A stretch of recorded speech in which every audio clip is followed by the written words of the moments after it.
Welcome to The Edge, the talk show by women, for women, and about women, and lots of really neat guys. Today we're going to have a very interesting show. Dr. Jimmy DeYoung, who's with Prophecy Today, will be on the show. Before we go into break, though, let's talk about the cookies, because I think we have a couple of preachers around here who are wanting a taste of the cookies. So this is a really good, easy, quick recipe. Really, really easy to make. 1 cup butter, 1/2 cup sugar, use white sugar, 2 teaspoons of water, 2 teaspoons vanilla, 2 cups of flour, and 1 cup of chocolate chips. And remember my little rule, I use 2 cups of chocolate chips. Cream 1 cup of butter, put it in the microwave for about 30 seconds, so it's really easy to work with. And add 1/2 cup of sugar, add 2 teaspoons water and 2 teaspoons of vanilla, add 2 cups of sifted flour, add chocolate chips. Chill the dough for 3 to 4 hours, then form into balls, or use a cookie cutter and place on an ungreased cookie sheet. Bake at 325 degrees for about 20 minutes and they are done. Make sure you follow this recipe. Go to the website, www.ontheedge.tv, and you will find this recipe. Okay, we're about to go into a break, and when we come back, we'll have Dr. Jimmy DeYoung.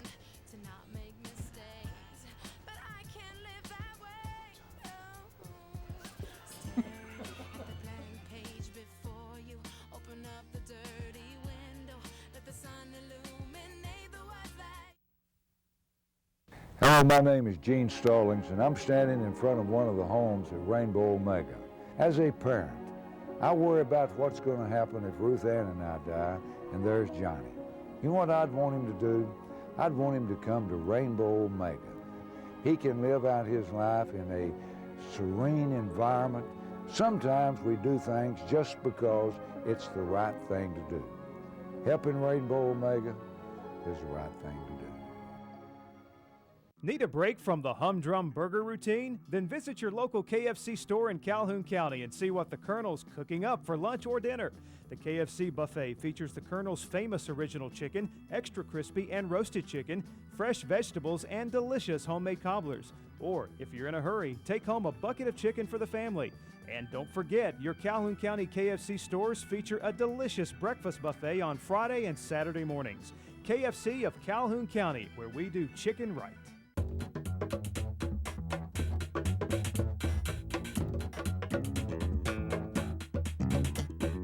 When you're on the go, it's good to know there's a Young Oil Company Grub Mart nearby. Whether you need a fill-up, a snack, or something cold to drink, you'll find it all at your local Grub Mart. Clean stores, friendly service, and pay at the pump. It's all waiting for you at your home-owned and operated Grub Mart. For quality gasoline and the best of convenience, visit the nearest Young Oil Company Grub Mart. There's a Grub Mart near you. She turned around and left the cave, and I'm standing there by the pool of water alone, like I am in all of my dreams. And it just brought up a whole bunch of issues that... Tym piórze nie ma atramentu. What? I wtedy możemy zacząć dopiero pracować. Using a broker you can't understand doesn't make much sense either. That's why Edward Jones speaks in a language you can understand, so financial decisions get the attention they deserve. Edward Jones, making sense of investing. Welcome back to The Edge, the talk show by women, for women, and about women. I have a very fascinating guest with me today. His name is Dr. Jimmy DeYoung with Prophecy Today. So great to have you on the show. Thank you very much. We've met before. You were at Trinity Baptist Church yesterday. Yes, ma'am. Okay, this is just really a great show, so really make sure you pay attention and listen. I have lots of questions that I would like to ask you, and I'm sure a lot of the viewers have some of the same questions I do. And this is about prophecy. But before we get into that, talk to us a little bit about your background. Well, I am a graduate of Florida State University, went to Tennessee Temple University to get my theological training, and then from there was involved in radio and television for a number of years. Actually, vice president, general manager of a radio station in New York City. And I thought I heard some New York in that voice. well, it's from Miami originally, but it's cosmopolitan, I guess.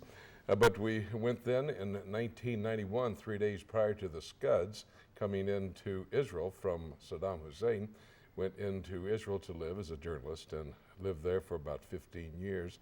Now traveling around the world in conference ministry and doing a television program. I do the Day of Discovery television program across the United States, and radio, about 1,500 radio stations across America every week. So keeps us busy with our I would conference say work and he's just a everything little else. bit busy. What about you?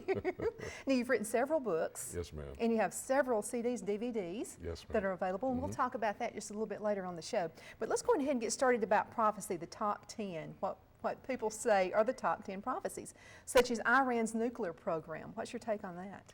Well, Iran is mentioned in Bible prophecy. In the book of Ezekiel, chapter 38, it talks about a place called Persia. Till 1936, there were three countries, Afghanistan, Pakistan, and Iran, who were known as Persia. And they are listed in the alignment of the nations that will come against Israel in the last days. Israeli intelligence says Iran is their #1 threat in the world today. Ahmadinejad, who is the president, the radical Islamic fundamentalist, who has a Messiah complex. Now, when I say Messiah complex, I'm not referring to the Messiah, Jesus Christ, but the Islamic faith has an eschatology. They believe in a second coming. And they, in fact, believe that a person named Jesus Christ, they don't claim he was the Son of God, but they believe he is a special prophet. He will come back. He will kill all the pigs. He will break all the crosses. He will convert the world to Allah, to Islam. And then there will become a worldwide kingdom under Allah itself. That's their eschatology. Ahmadinejad is a Messiah looking type of individual. He's wanting to be the one who ushers in the Messiah. He's trying to incite the Islamic street to anticipate the coming of the Messiah. All of that to say, the way that they're going to be able to accomplish these goals would have a nuclear capability, a weapon of mass destruction of nuclear quality. They have one of biological background and a chemical weapon of mass destruction. They have a delivery system, Shahab #3, which is a short range, long range, and even a mid-range delivery system, a missile that can carry a weapon of mass destruction, a warhead, any place into Israel. In fact, throughout the entire Middle East, they can strike the European Union, and they have a capability, they believe, of putting a missile high in the atmosphere that could cause problems even for the United States. How do you think all of this happened? Because Iran is such a small country, and it just kind of slipped up on us, would you think? Well, they have, you might remember back in 1959 with the overthrow of the Shah, they basically got involved in the Islamic fundamentalist Islamic Republic. Now that is a form of government that follows the Sharia law there in Iran. They are dictated to by the Islamic law. And when the Ayatollah came to power, he started breeding these type of people. In fact, the present president, Ahmadinejad, was the leader of the student rebellion that overran the American embassy in 1979, keeping it under their control for over 400 days. He was the mayor of Tehran, and then the Supreme Council, which is a group of Islamic clerics, decided he could run for president. He ran against the former president, Russian Shani. He was elected, but he knew that he had to be on the cutting edge, so he went to Saudi Arabia, said the Holocaust was a myth, said Israel needs to be eliminated, said the Palestinians are going to do it, but to back all of that up, he has to have the Islamic capability of a weapon of mass destruction that can control that part of the world, and thus they have started developing this nuclear weapon with the assistance, by the way, of Russia. All their technology, all their technicians have come to Iran to help them accomplish this goal. Russia's putting on the face of trying to negotiate and make certain they keep Iran under control, but that is subterfuge in the process of being propagated upon the entire world. Now, I say all of that again to say that, remember, I told you Ezekiel 38 verse 5 talks about Iran. In verse 2, it talks about Russia. And these two nations will play key roles in the end times. That's why it's all coming together like it is. Oh, wow. Then I have another one. The global weather changes. What's your take on that? Well, we know the Bible talks about it. In fact, Jesus Christ mentioned when he was giving his Olivet Discourse, that was just prior to his crucifixion. It was during Passion Week on a Tuesday afternoon. His disciples asked him, can you tell us some signs of when you're going to come back? And one of the things he mentioned was that there will be all types of signs in the heavenlies. The stars will fall from heaven, the moon will turn to blood, the sun will go dark, and all types of because of all of those things happening, weather conditions will be changing. Now, we do know that the sun is losing some of its hydrogen, which is causing it to affect the atmosphere on Earth at least, and some of these weather conditions are being caused by that. But again, a sign, in fact, 2 or 3 of the ancient Jewish prophets talked about the signs in the heavenlies and weather would have to play a key role in that. I think it's simply a stage-setting process that will be preparing the world for what's going to happen in the end times. Oh, it's all fascinating. Now, another thing I have is China's growing economic and military might.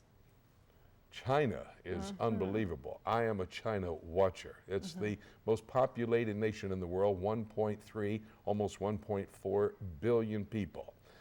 They have been building up their military might over the last several years, unnoticed, but now starting to be more noticed by the United States military, by the European military, etc.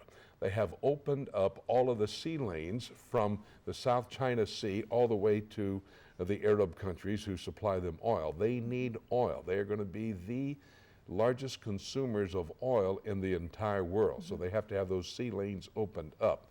And as they're preparing their military awareness and their arsenal for what's going to happen, they have the nuclear capabilities. In fact, they are merchants and they sell some of these nuclear weapons to rogue nations, to other nations of the world that are a concern to many of the world leaders. In addition to that, they are mentioned in the book of Revelation, chapter 16 and verse 12, where it talks about the kings of the east making their way into Israel, into the city of Jerusalem at the time of the end, when all the nations will gather there. And of course, China would be one of those kings of the east, a major king of the east. I believe that we'd better start paying attention to what China is doing. But it's again an indication of how we're moving quickly to the time of the end when Jesus Christ shall come back.